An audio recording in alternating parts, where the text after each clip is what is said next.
महिलाओं के खिलाफ हिंसा का बढ़ता ग्राफ। जमात-ए-इस्लामी हिंद का महिला विभाग देश में महिला विरोधी हिंसा, उत्पीड़न, यौन हमलों और हत्याओं के बढ़ते मामलों पर गहरी चिंता व्यक्त करता है। भारतीय समाज में महिलाओं के प्रति गहरी सामाजिक असमानताएं, स्त्री द्वेष, पूर्वाग्रह और भेदभाव स्थिति को और भी जटिल बना देता है, विशेषकर जब बात उपेक्षित वर्गों जैसे दलित, आदिवासियों, अल्पसंख्यकों और विकलांग महिलाओं के खिलाफ यौन हिंसा की हो। कोलकाता में आरजी कर अस्पताल में बलात्कार और हत्या, गोपालपुर में 14 वर्षीय दलित लड़की के साथ सामूहिक बलात्कार और हत्या, उद्यम सिंह नगर में एक मुस्लिम नर्स के साथ बलात्कार और हत्या तथा बदलापुर के एक स्कूल में 2 किंडरगार्टन बच्चियों के साथ यौन उत्पीड़न जैसी घटनाएं साबित करती है कि हमारे देश में महिलाओं और लड़कियों के प्रति मानसिकता और दृष्टिकोण पर गंभीर आत्मनिरीक्षण की आवश्यकता है। केरल में आंशिक रूप से जारी हेमा समिति की रिपोर्ट से पता चलता है कि मनोरंजन उद्योग जैसे अत्यंत उदार कार्यस्थलों पर भी महिलाओं की सुरक्षा में कमी है। राष्ट्रीय अपराध रिकॉर्ड ब्यूरो और राष्ट्रीय परिवार स्वास्थ्य सर्वेक्षण के आंकड़ों के अनुसार महिलाओं के खिलाफ अपराध साल दर साल बढ़ रहे हैं। हालांकि ये संख्याएं तो केवल एक झलक है, क्योंकि ये दर्ज मामलों पर आधारित है। जानबूझकर या अन्यथा दबाए गए या अनदेखा किए गए मामलों की संख्या काफी अधिक है। इस चिंतनीय प्रवृत्ति का एक और उल्लेखनीय पहलू बिल्किस बानो के गुजरात दंगे में सामूहिक बलात्कार हुआ था द्वारा न्याय के लिए किया गया कठिन संघर्ष है। उसका बिल्किस मामला हमारी संस्थाओं में व्याप्त प्रणालीगत ऐसे जघन्य कृत्यों में अपराधियों की रिहाई सुनिश्चित करने के लिए राजनीतिक प्रतिष्ठानों के प्रयास राजनेताओं की परेशान करने वाली जटिलता और उजागर करते हैं। हाल ही में एडीआर की रिपोर्ट, जिसमें चौंकाने वाली बात यह है कि वर्तमान में 151 मौजूदा सांसदों पर महिलाओं के खिलाफ अपराध के आरोप हैं, इस तथ्य को और मजबूती देता है। हमारा दृढ़ विश्वास है कि महिलाओं के विरुद्ध ये अत्याचार एक व्यापक रूप से फैल रही बीमारी का लक्षण, जो हमारे देश की शांति और प्रगति को प्रभावित कर रही है। इस खतरे का मूल कारण नैतिक मूल्यों का पतन है। समाज में नैतिक मूल्यों की कमी के कारण महिलाओं को वस्तु के रूप में देखना, यौन शोषण और दुर्व्यवहार, पोर्नोग्राफी का व्यापक उपयोग, विवाहेतर संबंध और बेवफाई, शराब और नशीली दवाओं का बढ़ता उपयोग, आत्महत्याएं, यौन संचारित संक्रमणों में वृद्धि, गर्भपात में वृद्धि, यौन हिंसा और बलात्कार में वृद्धि, संस्कृति का यौनीकरण, पारिवारिक इकाई का टूटना और अनैतिक का सामान्यीकरण जैसी समस्याएं पैदा होती है, जो समाज के नैतिक ताने बाने को तेजी से नष्ट कर रही है। इसके अलावा कुछ समुदायों और जातियों को अधीन करने और उन पर हावी होने की इच्छा से प्रेरित सांप्रदायिक और जाति आधारित राजनीति का बढ़ता प्रभाव स्थिति को और खराब कर रहा है। अपराधियों और आरोपी व्यक्तियों को तेजी से नायक के रूप में चित्रित किया जा रहा है। उनके अपराधों को न केवल माफ किया जा रहा है, बल्कि उनका जश्न भी मनाया जा रहा है। हमें सांप्रदायिक और जातिगत घृणा के विरुद्ध भी जागरूकता बढ़ाने की आवश्यकता है, ताकि समाज और उसके मानदंड इन्हें घोर, अनैतिक और चरित्रहीन कृत्य के रूप में पहचाने, जिनकी प्रशंसा करने की नहीं बल्कि कड़ी निंदा करने की आवश्यकता है। हमारे युवा वर्ग अराजकता, अकेलेपन, हताशा और तनावग्रस्तता से पीड़ित है, जो उनकी उत्पादकता और प्रगति को भी प्रभावित करता है। सबसे बुरी बात यह है कि जिसे पहले अनैतिक और चरित्रहीन माना जाता था, अब सामाजिक रूप से स्वीकार्य होता जा रहा है। जो काम लोग पहले अंधेरे में या लोगों से छिपाकर करते थे, अब वे बिना किसी शर्म या अपराध बोध के सार्वजनिक रूप से किया जा रहा है। समाज में उनके तेजी से फैलने में अनैतिक गतिविधियों के पक्ष में कानून का भी योगदान है। इस मूल कारण को दूर करके ही हम समाज में सार्थक परिवर्तन ला सकते हैं। अभी बहुत सारी बातें सामने आई हमारी बाजी के जरिए से, लेकिन उसकी बहुत सारी जो वजूहात बताई आपने, कहा सरकार को क्या संदेश देना चाहती हैं, तो हम सिर्फ सरकार को संबोधित नहीं कर रहे हैं, बल्कि हमारा एड्रेस पब्लिक के लिए भी है, सिविल सोसाइटीज़ के लिए भी है, गवर्नमेंट के लिए भी है। हम आवाम को भी इस बारे में झंझोड़ना चाहते हैं कि ये हम सब का काम है। और गवर्नमेंट की जो पॉलिसीज़ हैं, जो उनका डेटा है, वो अभी पार्लियामेंट हाउस का जो नक्शा है वो अभी बाजी के ज़रिए थ्रू सामने आया कि 170 MPs ऐसे हैं जिनके खिलाफ अटेम्प्ट टू मर्डर के केसेस दर्ज हैं। तो जो कानून बनाने वाले हैं वो खुद इस्लाह के उनकी कोशिश की जानी चाहिए कि उनकी इस्लाह होनी चाहिए। तो हम चाहते हैं कि जो भी समझदार तबका है उसको आगे बढ़ना चाहिए, बगैर किसी फ़र्क के, तबकात के फ़र्क के, गिरोह के, मसलक के फ़र्क के। हम सबको आगे बढ़ना चाहिए और अपनी ज़िम्मेदारी को महसूस करना चाहिए। हम देखते हैं कि 13 साल से लेकर 17 साल तक के जो बच्चे हैं, उनमें से 73% बच्चे ऐसे होते हैं जो पॉर्न वेबसाइट्स का विज़िट कर चुके होते हैं। ये डाटा है। तो हम ऐसे समाज से किस सभ्यता की उम्मीद रख सकते हैं? और इसको आगे बढ़ाने वाला जहाँ बहुत सारे फैक्टर्स हैं जिनको अभी बाजी ने आपके सामने दर्शाया, लेकिन उनमें से एक फैक्टर कॉर्पोरेट कल्चर भी है। आप देखिए, एक मिसाल है कि अगर हम वैलेंटाइन डे को फ़रोग़ नहीं देंगे तो बहुत सारे फूल नहीं बिकेंगे, बहुत सारे होटल्स बुक नहीं होंगे, बहुत सारे गिफ्ट्स के आइटम्स नहीं बिकेंगे और बहुत बड़ा बिज़नेस नहीं होगा। और अगर ये बिज़नेस नहीं होगा तो कॉर्पोरेट कल्चर को वो फ़रोग़ नहीं मिलेगा। तो वो भी एक बहुत बड़ा फैक्टर, वो भी एक बहुत बड़ी बात है कि उसको बिज़नेस को बढ़ाने के लिए इस कल्चर को आम किया जा रहा है। और अगर हम इस कल्चर को आम नहीं करेंगे तो चैटिंग के लिए डेटा डलवाने की भी ज़रूरत नहीं होगी इतनी ज़्यादा, इतनी बेचैनी नहीं होगी। और जब इन मशगूलियात में यूथ मसरूफ़ हो जाएंगे तो बेरोज़गारी उनके लिए मसला नहीं होगी, बीमारियाँ उनके लिए मसला नहीं होगी, शादियाँ टफ़ होंगी तो मसाइल भी और होंगे। फिर इन मुद्दों की तरफ से ध्यान हटेगा।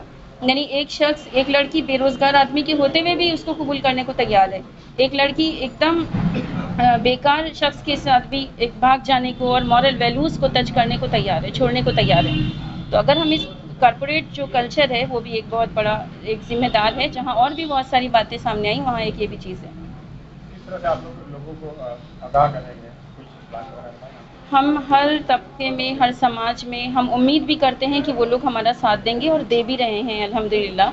बगैर फ़र्क के लोग हमारे साथ अल्हम्दुलिल्लाह अभी तक जो भी दिन गुज़रे वो हमारे साथ शरीक हो रहे हैं। हम स्टूडेंट्स में जाएँगे, हम ख़वातीन में जाएँगे, हम बासर तबके में जाएँगे, डॉक्टर्स, इंजीनियर्स और साहिबे असर लोगों के पास भी पहुँचेंगे। हमारे प्रोग्राम्स कैंपस में, कॉलेज में, यूथ में भी होंगे। हम कॉर्नर मीटिंग करेंगे, tea parties, door to door meeting करेंगे और अपने इस पैगाम को आम करने की कोशिश करेंगे। इस मौके पर हमने अपने पैगाम को इस रिटन बुकलेट में लिखा है, तो इस मौके पे हम इसको लॉन्च भी करेंगे यहाँ पर और हम इसको भी पब्लिक तक पहुँचाने की कोशिश करेंगे। सरफत नाम है, जमात-ए इस्लामी हिंद के नेशनल सेक्रेटरी। आज प्रेस कॉन्फ्रेंस कर रहे हैं, क्या मकसद है और क्या बताना चाहते हैं? ये असल हमने एक नेशन वाइड कैंपेन शुरू किया है। मुल्क का जो वातावरण है जहाँ पर हमारी महिलाएं महफूज नहीं हैं, महिलाएं पढ़ रही हैं, उनकी ये सोच है कि हम पढ़ाई लिखाई करके आगे बढ़ करके इस देश में अपनी भागीदारी हम अदा करें और हालात को बदलें। वो पढ़ करके बहुत कुछ करने का सपना लेकर के निकलती हैं बाहर, लेकिन वो महफूज नहीं है। हम देखते हैं कि बहुत सारी बेटियों का कुछ की रिपोर्ट होती है, कुछ की नहीं होती है। कलकत्ता की बेटी हो या उत्तराखंड की तस्नीम जहां हो या फिर आपके बादलपुर महाराष्ट्र की जो किंडरगार्टन की बच्चियां हैं, तो आप किसी भी मतलब समाज की ये बहुत अच्छी अलामत नहीं है, बल्कि बहुत बुरी अलामत हम कहेंगे, जहां पर कोई भी किसी भी एज की बच्चियां, किसी भी एज की महिलाएं इसमें सुरक्षित नहीं है। तो हमारा सवाल ये है कि हम किस तरह के समाज में रह रहे हैं। ये समाज का इस तरह का अगर बिगाड़ होता रहेगा तो कैसे हम कोई डेवलपमेंटल इशू पे काम करेंगे, हमारा मुल्क कैसे तरक्की करेगा। हमने एक तरफ हम दावा करते हैं कि हम विश्व गुरु बनेंगे, दुनिया को दिशा दिखाएंगे। हमने एक बहुत अच्छा ब्यूटीफुल हमारा पास्ट रहा है, हम बार बार उसका जिक्र करते हैं, लेकिन पास्ट तो जैसे भी रहा है, लेकिन अभी जो प्रेजेंट सिचुएशन है वो सिचुएशन हम पर बहुत सारे सवालात उठा रही है। इन्हीं सब सिचुएशन को सामने रखकर जमात इस्लामी हिंद विमेंस विंग ने ये फैसला किया कि हम पूरे मुल्क को इस तरफ उनकी तवज्जो दिलाएंगे, उनके अंदर उनका अटेंशन इस मुद्दे पर लाएंगे। ये एक ही मुद्दा नहीं है। जिस तरह आज़ादी का एक बिगड़ा हुआ कंसेप्ट लोगों को देकर कि हम आज़ाद हैं, जो चाहें हम कर सकते हैं, इन्हें हमारे समाज का हर हिस्सा ये समझ रहा है, युवा ये समझ रहे हैं कि हम आज़ाद हैं। ड्रग माफिया ये समझ रहा है कि हम ड्रग्स बेचने में हम आज़ाद हैं, जो चाहे हम समाज में परोसेंगे। जो लोग पोर्न वेबसाइट बना करके लोगों को गंदी गंदी चीज़ें दिखा रहे हैं, जिसकी वजह से हमारे मुल्क में एक क्राइम का रेट्स बढ़ रहा है, वो समझ रहे हैं कि जो चीज़ चाहे हम समाज में परोसते हैं। लेकिन समाज ऐसा नहीं चलता। समाज में कुछ उसूल होना चाहिए, कुछ मॉरल वैल्यूज़ होना, और हमेशा मॉरल वैल्यूज़ को हम फॉलो करते रहें। इतनी बड़ी हिस्ट्री हमारी इंडिया की, जिस मुल्क में हम रहते हैं, मिलजुल कर रहते हैं, यहाँ पर लोगों का हमेशा ये फिक्र रही है कि हम मॉरल वैल्यूज़ के फ्रेमवर्क में ज़िंदगी गुजारें, एक दूसरे का रिस्पेक्ट करें, एक दूसरे से मोहब्बत करें, एक दूसरे की फ़िक्र करें, बजाय इसके कि आज मतलब हर आदमी एक दूसरे से नफरत करना, एक दूसरे पे हमला करना, और माना कि महिलाओं को बहुत मुकाम दिया गया। हमारे हिंदुस्तानी सिविलाइजेशन में हमेशा से एक तरफ देवी बना के पूजा करते हैं, दूसरी तरफ उसकी जान लेते हैं, तो उसके जिस्म के आर्गन भी निकाल के ख़त्म कर देते हैं। यानी जिस तरह की बहुत ही घटना हुई है, इतनी बुरी घटना जो उत्तराखंड में हुई या कलकत्ते में हुई, दोनों की इंटेंसिटीज़ को अगर देखा जाए तो इंसान के रोंगटे खड़े हो जाए कि हम किस तरह के समाज में रह रहे हैं। तो ये बहुत शरीफ लोगों आवाम को बताएंगे और सरकार को बताएंगे। आवाम से हम ये कहना चाह रहे हैं कि जब सरकारें या हमारी पॉलिटिकल पार्टीज़ या हमारे वो लोग जिनके पास पावर है, अगर वो कानून बनाकर इस तरह से क्राइम्स को कंट्रोल नहीं करते हैं, तो सिविल सोसाइटी की जिम्मेदारी है कि वो अपनी जिम्मेदारी निभाएं। वो सवाल आप क्या करेंगे? हम सवाल उठाएंगे लोगों पर, हम लोगों को बेदार करेंगे, लोगों के अंदर जागृति पैदा करेंगे।